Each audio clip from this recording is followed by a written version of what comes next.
एक कॉन्फिडेंस है कि अगर नीतीश जी उनकी तरफ आ जाते हैं या अगर पूरा बैकवर्ड फॉरवर्ड हो जाए तो वो सरकार बनेगा और उसके नेता होंगे। इसलिए वो देखिएगा हर सभा में बोलते हैं कि मैं मुख्यमंत्री बनूंगा तो ये करूंगा। क्या है ना कि जो फ्रीबीज योजनाएं हैं, पहले शुरू हुई साउथ से, तमिलनाडु से, आंध्रा से, फिर दिल्ली आया, अब तो पूरे देश में हो गया फ्री में ये दो वो दो वो दो। तो वो जो जिस योजना से महाराष्ट्र में और झारखंड में सरकार लौटी है उसी को यहाँ भी वो बुना रहे हैं। जितनी योजनाएं तेजस्वी जी गिना रहे हैं उन सब योजनाओं की काट सरकार लेके आ रहा है।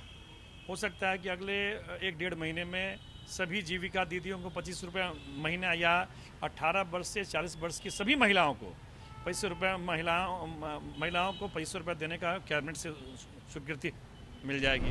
गाड़ी को शराबबंदी से अलग करने के का बात उनके पिताजी बहुत पहले से कहते रहे। लालू जब ये 2016 में शराबबंदी लागू हुई तब भी वो लालू जी चाहते थे कि देसी शराब और ताड़ी उसमें शामिल नहीं। तो इसीलिए तो देखिए एनडीए भी चिराग पासवान को आगे किए हुए, सम्राट चौधरी को आगे किए, क्यों आगे किए हुए, उसी कार्ड में आगे किए हुए। नमस्कार, आप देख रहे हैं न्यूज फोनेशन में हूँ आपके साथ नरोत्तम सिंह। बिहार विधानसभा चुनाव में अभी वक्त है, लेकिन बिहार के पूर्व डिप्टी सीएम और आरजेडी के नेता तेजस्वी यादव कॉन्फिडेंस के साथ वादा कर रहे हैं।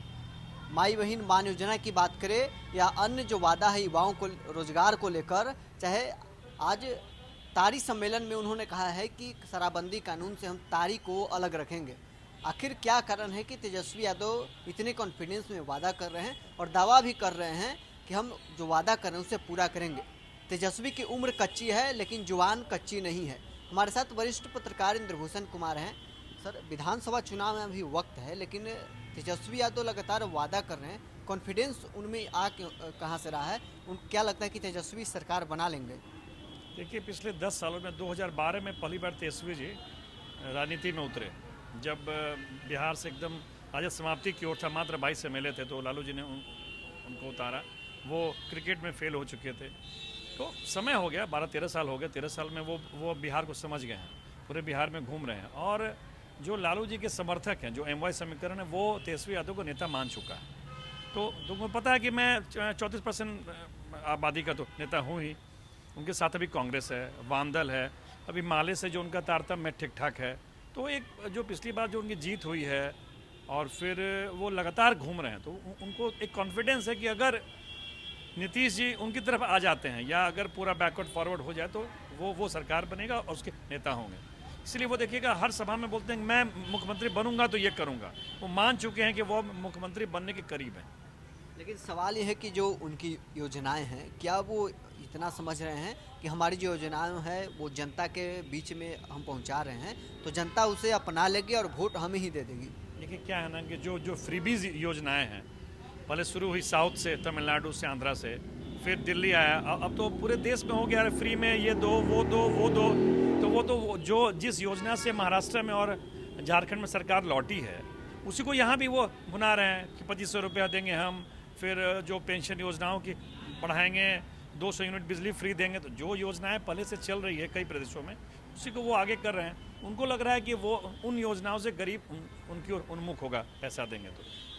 अन्य राज्यों का समीकरण तो कुछ और है। यहाँ उनके सामने नीतीश कुमार हैं, जो काम नीतीश कुमार पहले से करते आ रहे हैं।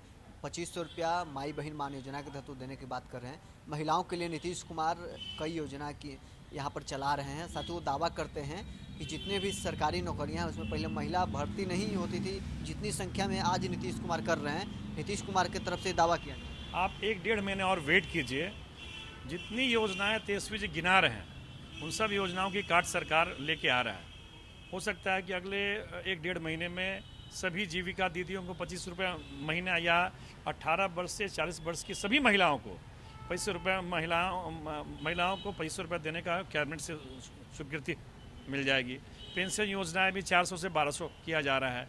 लगातार नीतीश कुमार बैठे हुए थोड़े ही हैं, वो जो अभी जो महिला सम्मान यात्रा जो अभी घूम रहा है पूरे बिहार में, तो वो वही देख रहे हैं कि क्या मैंने गाँवों से क्या डिमांड आ रहा है। उन्होंने कहा भी है कि 1-1.5 महीने के बाद जो डिमांड आएगा उसको हम लोग कैबिनेट में पूरी करेंगे। तो है ही, इससे लोगों को फ़ायदा होगा।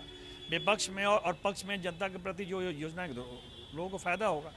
उन्होंने कहा है कि शराबबंदी कानून से हम तारीख को अलग करेंगे। कितना ये जो ताड़ी वाला जो समाज है उसमें कितना प्रभावी रहेगा? देखिए, ताड़ी को शराबबंदी से अलग करने के का बात उनके पिताजी बहुत पहले से कहते रहे हैं। लालू जब ये 2016 में शराबबंदी लागू हुई तब भी वो लालू जी चाहते थे कि देसी शराब और ताड़ी उसमें शामिल नहीं हो। आपको याद होगा, पहले सिर्फ विदेशी ही हुआ था, बाद में 6 दिन बाद उसमें देसी ऐड किया गया है। सॉरी, पहले देसी हुआ था, फिर विदेशी ऐड किया गया। तो ये कहीं ना कहीं प्लान था कि ताड़ी को क्या है कि वो पासी समाज तो का व्यवसाय ही है, तो ताड़ी समाज बंद होने से वो पूरा समाज तो परेशान है ही। लेकिन नीतीश जी ने उसके कार्ट में एक नीरा उद्योग शुरू किया था कि उसी ताड़ी को मैंने सूर्योदय के पहले उतार के हम नीरा, लेकिन वो फ्लॉप हो गया। तो वो जात तो परेशान है, इसमें कहाँ दो मत है। पारसी समाज को कहीं ये अपनी ओर लाने के लिए तो तेजस्वी यादव नहीं ये वादा कर रहे हैं। और क्या, अब देखिए जब जब चुनाव आता है तो देखिएगा, जैसे अभी गुप्ता जी का सम्मेलन हुआ, हर जाति का सम्मेलन होगा और उन जातियों के हित में कई घोषणाएं होंगी। ये हर बार होता है, ये भी पहली बार नहीं हो रहा है। पारसी समाज वोटर किसका है? अभी तो फिलहाल देखिए, जो माना जा रहा है सिस्टम में कि मुसलमान, यादव और 40% रविदास समाज को छोड़ के सब पूरा कॉम्बिनेशन इंडिया की तरफ है, पूरा कॉम्बिनेशन हाँ तरफ है। अभी अशोक चौधरी मंत्री भी हैं उसके, और लगातार पासी समाज के लिए काम भी करते रहे। लेकिन क्या है ना कि अब चुनाव आएगा तो हर कोई चाहेगा कि मेरी तरफ आए। उनके तरफ भी, उनके पास भी उदयनारायण चौधरी हैं, उदय चौधरी हैं, प्रेमा चौधरी हैं, उनके पास भी नेता हैं। लेकिन अभी क्या है कि किसको देने, किसके हाथ में पावर है, तो पावर तो एनडीए की तरफ है। तो अगर ये डिमांड करते हैं तो हो सकता है कुछ उस पर कार्रवाई हो जाए, तो जनता को तो फायदा ही होगा।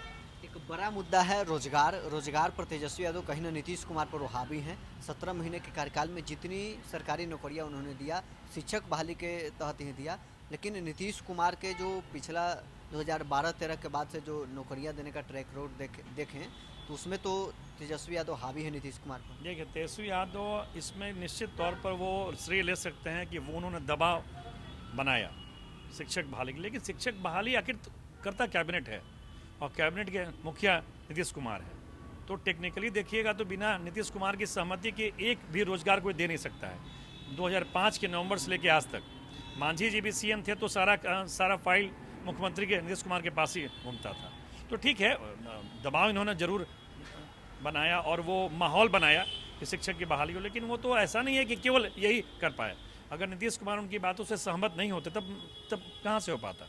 तो सहमति तो है ही उनकी। लेकिन यहाँ पर सवाल यह है कि परसेप्शन जो जनता के बीच में बना कि बीजेपी के साथ नीतीश थे तो काम नहीं करते थे, और जब जैसे ही तेजस्वी के साथ आते हैं तो दनादन बहालियाँ निकलने लगी। नहीं है, ऐसा परसेप्शन नहीं है। वो लोग भी आंकड़ा अपना दे रहे हैं कि हम लोग 5 से लेकर अब तक कम से कम 20 से लेकर अब तक 12 लाख बहाली माने करने जा रहे हैं।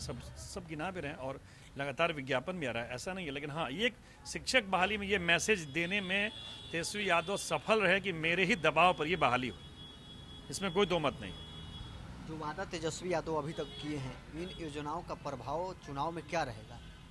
ये क्या है ना, जो घोषणाएं और नीतियों और काम से बिहार में चुनाव बहुत प्रभावित नहीं होता है। वो एक कारक है, मेन है जातीय कॉम्बिनेशन, और जातीय कॉम्बिनेशन में अभी महागठबंधन बहुत पीछे है। मेरा झारखंड में देखा गया, बगल का राज है झारखंड, कि वहाँ पे महिलाओं को लेकर हेमंत सोरेन जो वादा किए, सरकार उनकी वापसी आ गई। फिर तो देखिए, महिलाएं तो 50% हैं ही। अगर बिहार में देखिए तो नीतीश कुमार के रहने का क्या कारण है? अभी 1.5 करोड़ जीविका बहनें हैं, तो 1.5 करोड़ जीविका बहनों को उन्होंने रोजगार दिया है। 1.5 करोड़ जीविका बहन मतलब कम से कम 4 का परिवार माने तो कम से कम 6 करोड़ लोग उससे लाभान्वित थे। तो महिला पर तो काम हो ही रहा है, इसमें कहाँ दो मत है। तेजस्वी को कुछ फायदा मिलेगा इन सब बातों से? देखिए, वादे अब क्या है कि वादे अब जनता देखेगी कि कौन कौन वादा कर रहा है और कौन काम करने वाला है, तो अब तो जनता के हाथ में। लेकिन तेजस्वी ये जरूर परसेप्शन बनाने में सफल रहे हैं कि वो युवाओं के लिए काम करना चाहते हैं, और युवाओं को आगे करके वो लगातार योजनाएं की घोषणा कर रहे हैं। फिर कॉन्फिडेंस के साथ तेजस्वी घोषणाएं क्यों कर रहे हैं? तो भाई कॉन्फिडेंस आएगा ना जब वो नीतीश कुमार के सामने वही हैं, सामने खड़े हैं। नीतीश कुमार जी का संभवतः ये अंतिम चुनाव होगा।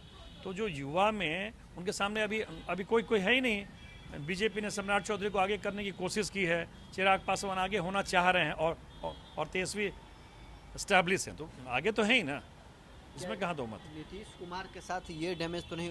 तेजस्वी युवा हैं, नीतीश कुमार अभी बढ़ती उम्र है उनकी, तो इसीलिए तो देखिए, एनडीए भी चिराग पासवान को आगे किए हुए है, सम्राट चौधरी को आगे किए हुए, क्यों आगे किए हुए है?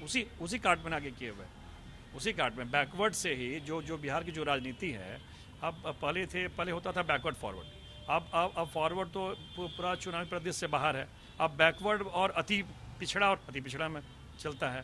तो सम्राट चौधरी एबीसी से हैं, चिराग पासवान दलित से हैं, उसके बाद आपको देखिएगा जीतन मांझी के जो बेटे हैं संतोष सुमन वो भी दलित से हैं। तो दोनों तरफ नेता लोग अब जनता के बीच है। हाँ, तेजस्वी अभी आगे हैं, उन लोगों से आगे हैं, दौड़ में आगे हैं, इसलिए चूँकि वो 10-12 सालों में अब वो परिपक्व हो गए हैं, अब बिहार की राजनीति को समझ रहे हैं। तो चलिए, वरिष्ठ पत्रकार इंद्रभूषण कुमार हमारे साथ थे। हमने इस वीडियो में आज चर्चा की है कि तेजस्वी यादव आखिर क्या कारण है कि कॉन्फिडेंस के साथ वादा कर रहे हैं और वो दावा कर रहे हैं कि हम वादा जो कर रहे हैं उसे हम पूरा भी करेंगे। तेजस्वी का उम्र कच्ची है, जुबान कच्ची नहीं है। बहरहाल इस खबर में इतना ही। आप बने रहे न्यूज़ 4 नेशन के।